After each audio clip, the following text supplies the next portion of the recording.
بسم الله الرحمن الرحيم. الحمد لله رب العالمين، والصلاة والسلام على سيد الأنبياء والمرسلين محمد وآله وصحبه أجمعين. أما بعد، فأعوذ بالله من الشيطان الرجيم. بسم الله الرحمن الرحيم. وأنتم الأعلون إن كنتم مؤمنين.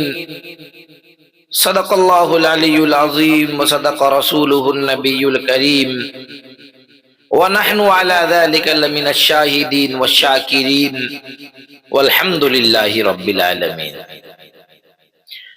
میرے محترم بزرگوں، عزیز ساتھیوں، میں نے آپ حضرات کے سامنے کلام اللہ شریف کی جو آیت تلاوت کی ہے، اس میں حق جل مجدہ کی جانب یعنی اللہ تبارک و تعالی ارشاد فرماتا ہے، تم ہی سر بلند رہو گے بشرطے کہ تم پکے سچے مومن ہو۔ کیا فرمایا؟ تم ہی سر بلند رہو گے بشرطے کہ تم پکے سچے مومن ہو۔ شعر سنیے، نہ سمجھو گے تو مٹ جاؤ گے اے ہندی مسلمانوں، کہ نہ سمجھو گے تو مٹ جاؤ گے اے ہندی مسلمانوں، تمہاری داستان تک نہ ہوگی داستانوں میں۔ محترم، ہم نے اپنے پیروں میں خود ہی کلہاڑی ماری ہے۔ سنو، اب سے پہلے ہمارے بزرگوں، ہمارے اکابر نے یہ اعلان کیا تھا کہ ملک کے بدلتے حالات کو سامنے رکھتے ہوئے یہ اعلان کیا تھا کہ تمام مسلمان کہ وہ اپنے کاغذات اور دستاویزات درست کر لیں، اور اس پر زور ڈالتے ہوئے کہا کہ آپ کسی تحریک کے بہکاوے میں نہ آئیں، بلکہ پوری ذمہ داری کے ساتھ اس کام کو انجام دیں اور اس میں کوئی کسر باقی نہ چھوڑیں، اور ساتھ ہی اس ملک کی آزادی میں مسلمانوں کے اہم کردار کا حوالہ دیتے ہوئے یہ کہا کہ اس ملک پر مسلمانوں کا حق ہے، ملک کے آئین نے انہیں اس میں برابری کا حق دیا ہے، اور فرمایا کہ یہ حق ان سے کوئی چھین نہیں سکتا، کوئی بھی طاقت مسلمانوں کو اس ملک سے بے دخل نہیں کر سکتی۔ حکومتیں تو آتی جاتی رہتی ہیں، یہ ملک باقی رہے گا، آئین باقی رہے گا، اور مسلمان باقی رہیں گے۔ ملک کا آئین باقی رہے گا، مسلمان باقی رہیں گے۔ بہرحال میں بڑے ہی ادب اور احترام کے ساتھ یہ باتیں عرض کر دینا چاہتا ہوں کہ مسلمانوں نے اور ہمارے ملکی بھائیوں نے مل کر جو NRC اور CAA کا مقابلہ کیا تھا، اور انہوں نے اس کو لاگو ہونے سے روکا تھا، چاہے وہ کسی بھی طریقے سے ہو، وہ عدلیہ پر ہو، چاہے وہ حکومت پر اعتراض کر کے ہوا ہو یا عدالت کے سامنے دھرنا دے کر ہوا ہو، اس قدر بھروسہ ہم نے عدالت پر کیا تو جو ہے ہمارے کیا معاملات ہیں اور کس حد تک اس پر عمل کیا گیا۔ اگر عدالت پر آئین اور اعتماد ہے تو کیوں کھلے عام تم انصاف کا گلا گھونٹا گیا ہے؟ قانون نے ہمیں اس بات کی اجازت دی ہے کہ غیر منصفانہ فیصلے کو ہم صرف اس لیے قبول کر لیں؟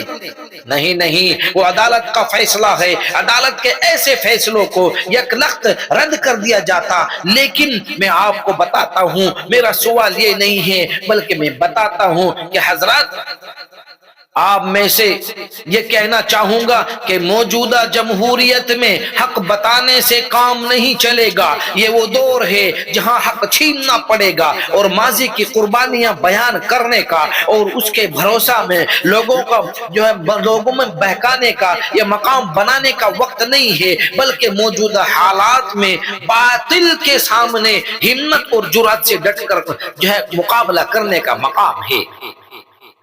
آپ کب تک یہ راگ گاتے رہیں گے کہ ہمارے بزرگوں نے یہ کیا؟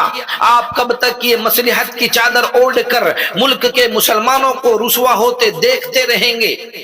خان عبد الودود کہتے ہیں کہ ہم پایا اور نہاری میں جب گودا نہیں چھوڑتے تو اتنی آسانی سے ہندوستان کیسے چھوڑ سکتے ہیں؟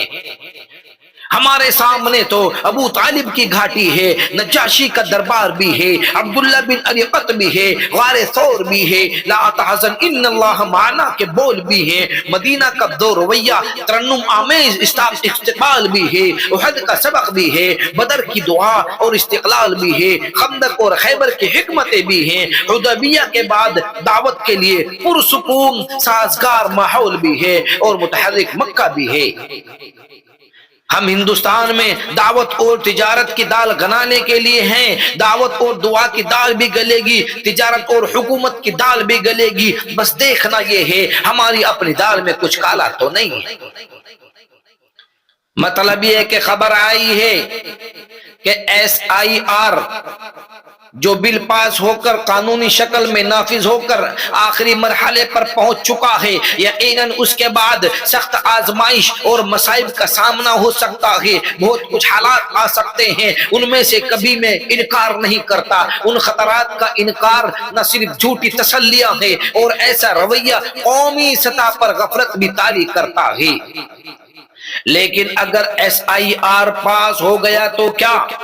ہمارا ایمان تو ہے کہ زندگی جس قدر لکھی ہوئی ہے اس میں سے ایک سیکنڈ بھی کوئی کم نہیں کر سکتا، اور یہ بل پاس ہو گیا تو کیا اللہ بدل گیا؟ اس کے وعدوں سے ہمارا ایمان منحرف ہو گیا، یا قرآن کی رہنما تدبیروں پر ہمیں یقین نہیں رہا؟ سوچنے کی بات ہے۔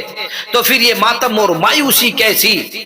مایوسی اور خوف کی لکیر مت پیٹیے، قرآن کی رہنمائیوں اور اللہ کی سمجھائی ہوئی تدبیروں سے ایک ہونے کے لیے سر جوڑ کر رہو، اللہ کی کتاب کو گلے سے لگاؤ، اپنے اثر نو سب بند کیجئے، اور خوانی جھگڑے، گھروں کے جھگڑے، چاہے وہ مسلک کی جھگڑے ہوں، چاہے ادارہ جاتی ہوں، ان سے توبہ کر لیجئے، اللہ کی رسی کو مضبوطی سے تھام لیجئے، حالات کو سازگار بنانے کا وظیفہ پڑھیے۔ اور حالات کو سازگار بنانے کا وظیفہ کیا ہے؟ وہ یہ ہے کہ حکیم الامت حضرت مولانا اشرف علی تھانوی رحمت اللہ علیہ نے ایک مرتبہ کانپور کے بعض پریشان کن حالات کے موقع پر، کہ جب لوگ حکومت کے ظالمانہ قانون سے مشتعل ہو کر جلسے جلوس میں اور مختلف تدابیر کر رہے تھے، حکیم الامت علی رحمہ نے ارشاد فرمایا توبہ استغفار کرو۔ کیا فرمایا؟ توبہ استغفار کرو۔ مسلمانوں، میری آپ سے یہ اپیل ہے، میری آپ سے یہ درخواست ہے کہ تم جو گناہ کر رہے ہو ان گناہوں کو چھوڑیے، جو گناہ میں ملوث ہو ان گناہوں کو چھوڑیے، کسی کا پیسہ لے رکھا ہے دے دیجئے، کسی کو ستایا ہے معافی مانگ لیجئے، اگر کسی کو پریشان کر رہے ہیں باز آ جائیے، توبہ استغفار کرو، اور ہم ہر روز کم از کم 500 مرتبہ لا حول ولا قوت الا باللہ العلی العظیم پڑھا کرو، انشاءاللہ تعالی حالات سازگار ہو جائیں گے۔ اللہ تبارک و تعالی کہنے سننے سے زیادہ عمل کی توفیق عطا فرمائے۔